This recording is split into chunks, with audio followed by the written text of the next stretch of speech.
हे पाय 150 रुपयाची साडी 2 महिने झाले घाली राहिली मी, जशीच्या तशी आहे. आणि तुला 550चा टॉप आताचे 550 आहेत, आमच्या टायमाचे 50,000. पैसे कसे चिचरे वाटले तुम्हाला? रुपया कमायची अक्कल नाही त्यांना. एक रुपया कसा कमवणं पडतो ते माहिती पडतो. तो बाप दिवसभर कामाला जातो, कितला थकी येतो. कधी पाहत नाही त्या बापाकडे कितला थकी आला का काय. आमच्या टायमाले 20 रुपयाचं राशन यायचं. आम्ही 5 रुपयाची डाळ 5 रुपयाचे तांदूळ आणायचे. तेव्हा जर आमच्याकडे राहते ना 550 रुपये, मी पुऱ्या गावाला जेवण देते.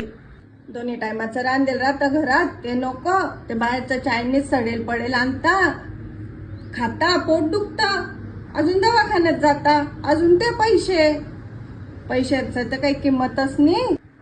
हे पाय बापाच्या अंडरपॅन्डा महिने झाले फाटेले, पण माणूस तशा घालतोय. पण कधी एका शब्दानं म्हणत नाही की बाय अंडरपॅन्ड आण का ब तर किराणा भरणा आहे. आणि त्यांना दर महिन्याला नवे कपडे पाहिजे, दर महिन्याला नवे टॉप पाहिजे. येऊ दे त्या ऑनलाईन वाल्याले, त्याचं मुंडच मोडते मी आता.